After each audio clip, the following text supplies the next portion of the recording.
Eu cheguei na Itália na sexta-feira pela manhã, desembarquei em Milão e de lá peguei um trem para Bolonha. E de Bolonha para Imola são 30 quilômetros. Quando eu chego no autódromo, Dino e Enzo Ferrari, imediatamente eu sei que Rubens Barrichello tinha sofrido um acidente grave no seu Jordan, ele perde o controle do carro, bate numa barreira de proteção, e assim a situação era, ele quebrou o nariz. Mas aquela sexta-feira você não ficava tão traumatizado, paranoico, porque os acidentes aconteciam, ainda que esse acidente tinha sido muito forte. Só que no sábado, no segundo treino livre, aconteceu a tragédia de Roland Ratzenberger, esse austríaco que perdeu o controle do carro e bateu, e naquela hora que ele bateu, o próprio Ayrton Senna, pela expressão dele, já sabia que o acidente era grave, foi confirmada a morte dele ali mesmo. Então, isso ligou o sinal de alerta, né? E no domingo, claro, no domingo aconteceu a tragédia, claro, depois que a tragédia acontece, vai associando, juntando os fatos, vendo a expressão de Senna, a expressão dele no cockpit e tal.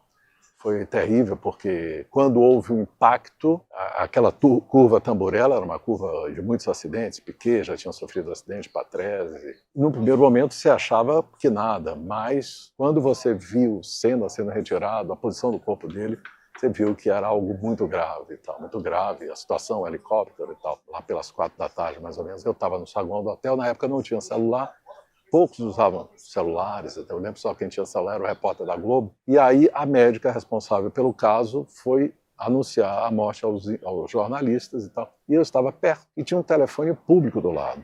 Assim, dei a notícia ao mesmo tempo que ela falava para a Rádio Sociedade, olha, Ayrton Senna morreu, na morta Ayrton Senna, tal, enfim, foi terrível. No sábado, até a hora de jantar lá, horário italiano, ele falou, olha, não vou correr e tal, e as pessoas conversaram e tal, e ele, enfim, mudou de ideia. No outro dia ele estava, assim, visivelmente abalado no domingo, as pessoas viam a expressão dele no cockpit, e aí você faz uma série de associações e tal. Enfim, se escreveu muito sobre isso, sobre questões pessoais de Ayrton Senna, que ele estaria enfrentando dificuldades na relação com a Adriana Galisteu e tal. Enfim, são especulações que a gente não sabe se é verdade ou não, né? Mas o que importa são outras coisas, né? Assim, eu acho que ele não desistiu porque Michael Schumacher tinha vencido as 2 primeiras provas.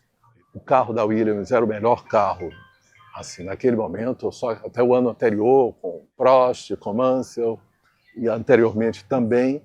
Só que com o fim das engenhocas eletrônicas, da suspensão eletrônica, a Williams tornou-se um carro parelho, digamos, a Benetton de Michael Schumacher. E nas 2 primeiras provas, no Brasil, ganhou Schumacher, a segunda em Aida, no Japão, ganhou Schumacher. No Brasil, Senna rodou tentando alcançar Schumacher, abandonou a prova. Em Aida, ele se envolveu no acidente, e naquele momento Schumacher tinha 2 vitórias. Possivelmente Senna falou, olha, essa prova, Senna tinha sido pole position nas 3 primeiras provas e tal. Tinha um carro difícil, tanto que se fala que ele pediu para fazer uma modificação na barra de direção do Williams. Talvez isso tenha levado à ruptura enfim, e ninguém sabe exatamente o que aconteceu, não há um veredicto sobre qual foi o problema, se especula muito sobre o que aconteceu com o carro, com o Williams naquele momento, para ele perder o controle e se espatifar na curva Tamburello a mais de 200 km por hora e tal. Assim, a morte impactou o mundo inteiro, os brasileiros sentiram, e as pessoas que estavam lá. Assim, quem viveu, quem estava lá,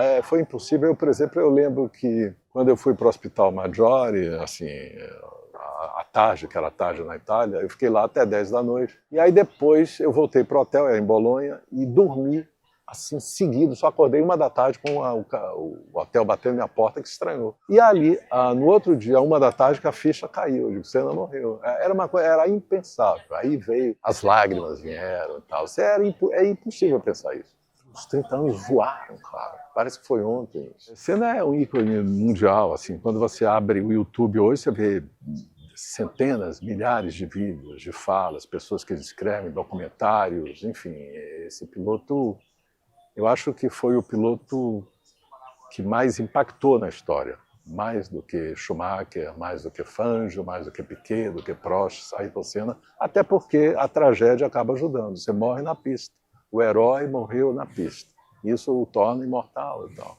Eu acho que o legado dele era de ser um piloto diferente, um piloto... Eu acho que nunca houve nem haverá um piloto como Ayrton Senna, não apenas pela velocidade, pela sua capacidade, mas principalmente pela sua personalidade complexa e tal, assim, quase messiânica. Era um sujeito era muito particular, Ayrton Senna, né? Ele era um obcecado, tinha uma fome, eu chamo de fome de absoluto pela vitória e tal. Enfim, vencer é uma forma de você se superar e superar seus problemas e tal, mas o que era até importante salientar é o seguinte, é que ali, quando ele morreu aos 34 anos, ele já me parecia uma pessoa mais leve, sem essa missão que ele se autoimpôs de ser, de ser, de ser, de ser, de ser.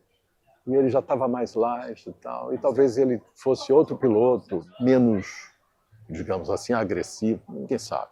Uma coisa interessante é que eu conheci a minha mulher italiana, com quem eu me casei e vivi há algum tempo, na Curva Tamburello, um ano depois. E Ayrton Senna morreu, mas ele acabou, digamos assim, mexendo com as nossas vidas, não só a minha, mas de vários companheiros e tal.